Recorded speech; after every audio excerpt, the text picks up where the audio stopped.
Something tells me that the developer of esports games don't really know how sports work, real sports, or conventional sports, I should say. I'm talking about the way in which the games like Rocket League and Overwatch employ their personal ranking system on individual players. I think the competitive ranking system in these games erroneously reflect the personal skills and contributions of individual players. Let's take the Yankees, for example. When the New York Yankees lose, that loss is tied to the entire team and those ultimately responsible, such as the owners, managers, and coaches. But a loss rarely reflects any given individual's personal skill and their average contributions. So when the Yanks lose a game where Aaron Judge goes 4 for 4 with a home run and a diving play, Judge's personal numbers increase after the game. This accurate reflection of how Judge contributes to his team boosts his notoriety, so even though the Yankees keep losing, Aaron Judge's numbers keep going up. I know, it's a crazy concept, but bear with me. Then the MLB as a whole looks at Judge and says, wow, this guy is sought after, and that's reflected in his contract with things such as salary. So how do the major esports games like Rocket League and Overwatch handle this? Well, when your team loses, your personal rank decreases, regardless of how you've contributed. If you score 5 goals in Rocket League and your teammate goes AFK, so you lose, or in Overwatch, if you get gold medals in healing and damage, but you have some toxic thrower and lose because of him, your personal rank goes down. The game's essentially telling you that your personal skill and contribution is secondary to the binary action of win or loss. I mean, I get that because there's no I in team, right? But let's get real here. Let's say you're the captain of a pickup basketball team and you need to choose players. If individual contributions didn't matter, then you could just close your eyes and point. But that's not what a good captain of a basketball team would do. They would choose someone who's tall and someone who's quick and basically individuals based on what they offer at an individual level so that they can contribute to the team as a whole.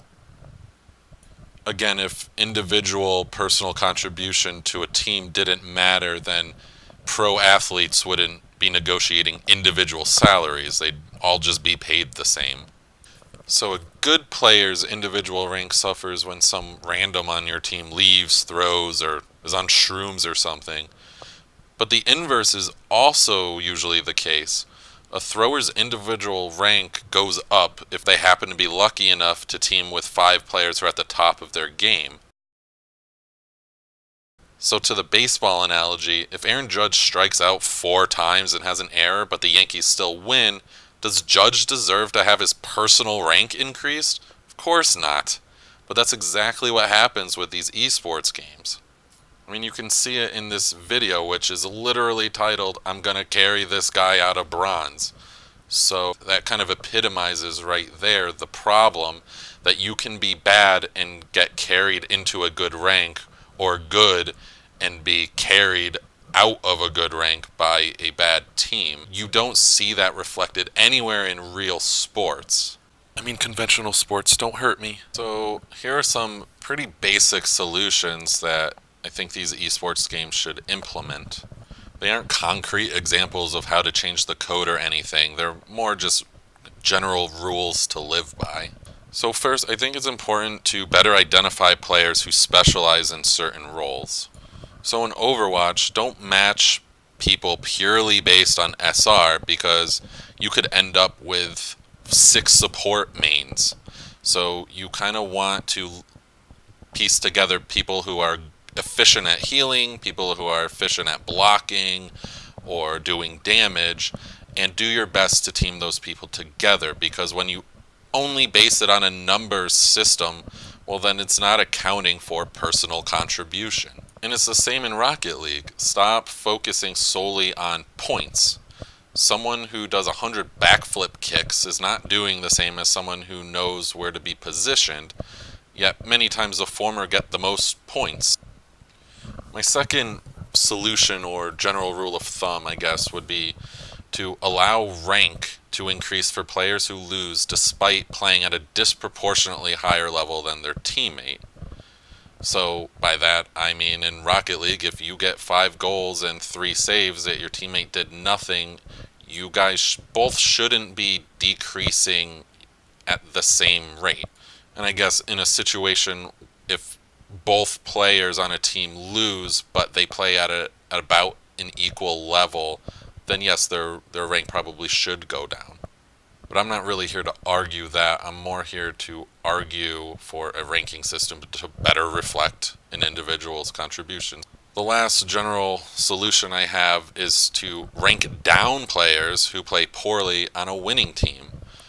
It's easier in Overwatch and Rocket League because in Overwatch you can account for many different types of contributions, from healing to blocking to damage to objective time and all that. But Rocket League simply uses points, and there are so many arbitrary means of getting points, such as backflip kicks and poorly placed aerial hits. I guess a bonus rule that comes out of this is to allow the best players on the winning team to level up at a higher rate, and for the worst players, have them level down at a higher rate. I guess what I'm saying to developers of games like Overwatch and Rocket League is please pay more attention to the ranking system, and please pay attention to how you reflect an individual's contribution, and spend a little less time on those loot boxes.